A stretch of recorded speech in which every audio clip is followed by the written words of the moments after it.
মানুষ সহ পৃথিবীর সকল জীবজন্তু, দৈত্য দানব মারা যাবে। জমিন ও আসমান কম্পিত হতে থাকবে। জমিন ফেটে যাবে, বাড়িগাড়ি পাহাড় পর্বত ধ্বনিত তুলার মতো উঠতে থাকবে। অতঃপর শুরু হবে এক নতুন জীবন, সেই জীবনের নাম আখিরাত। সবাইকে এই দুনিয়ার সকল কাজকর্মের হিসাব দিতে হবে। কে যাবে জান্নাতে, কে যাবে জাহান্নামে। মহান আল্লাহ রাব্বুল আলামিন সবাইকে পুনরায় জীবিত করে হাসরের ময়দানে দাঁড় করাবেন।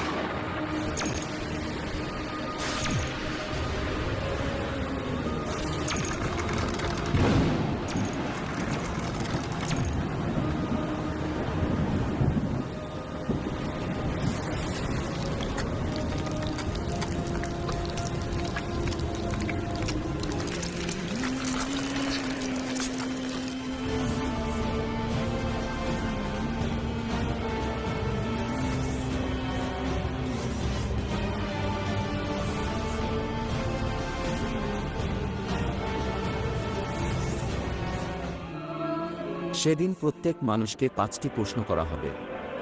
হাদিস শরীফে এসেছে, কিয়ামতের দিন কোনো আদম সন্তান 5টি প্রশ্নের উত্তর দেওয়া ছাড়া এক পাও নড়তে পারবে না।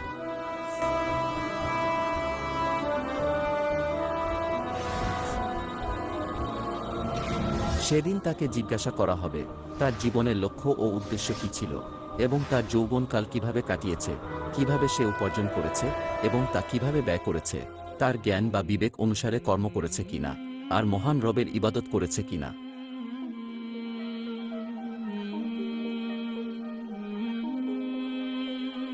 সে নিজের স্ত্রীকে আগুনে পুড়িয়ে হত্যা করেছে, অতঃপর সে জাহান্নামী।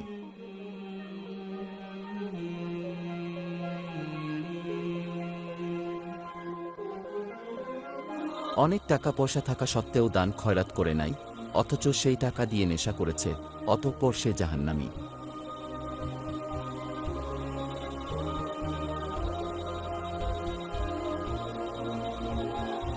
সে একটি মেয়ের সাথে জিনা করেছে এবং সে সর্বদা খারাপ কাজে লিপ্ত থাকত, অতঃপর সে জাহান্নামী।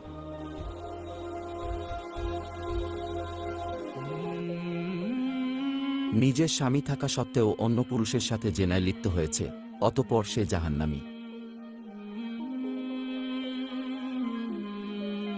ইসলামের দৃষ্টিতে সুদ ও ঘুষ হারাম, এই হারাম কাজে লিপ্ত হওয়ায় অতঃপর সে জাহান্নামী। আল্লাহ ব্যতীত অন্যজনকে রব স্বীকার করেছে এবং মূর্তি পূজা করেছে, অতঃপর সে জাহান্নামী। যারা তাদের কৃতকর্মের কারণে জাহান্নামে যাবে, তারা অনন্তকালের জন্য জাহান্নামের কঠিন শাস্তি ভোগ করতে থাকবে।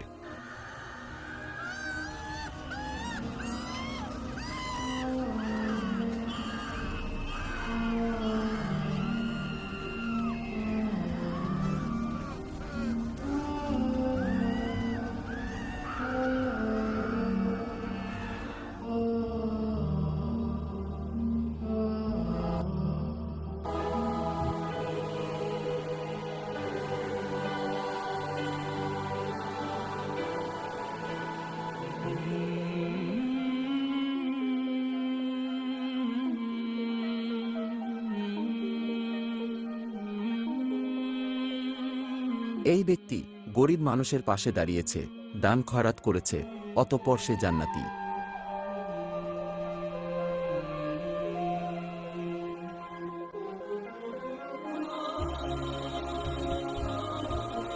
সে হালাল পথে টাকা রোজগার করেছে এবং নামাজ কালাম আদায় করেছে, অতঃপর সে জান্নাতি।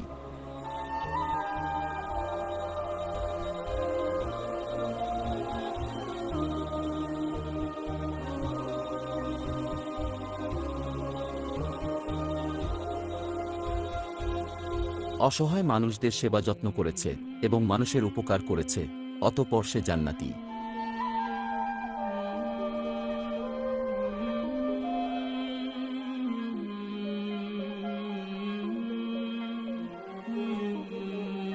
কুরআন ও হাদিসের কথা শুনে তওবা পাঠ করেছে এবং মহান রবের উপাসনা করেছে, অতঃপর সে জান্নাতি।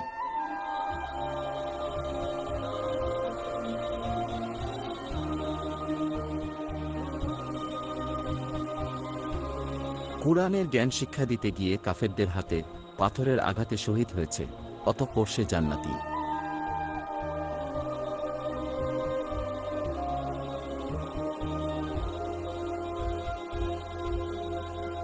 যারা তাদের ঈমান ও আমলের কারণে জান্নাতে যাবে, তারা অনন্তকালের জন্য জান্নাতের নাজ নেয়ামত উপভোগ করতে থাকবে, যা কখনো শেষ হবার নয়।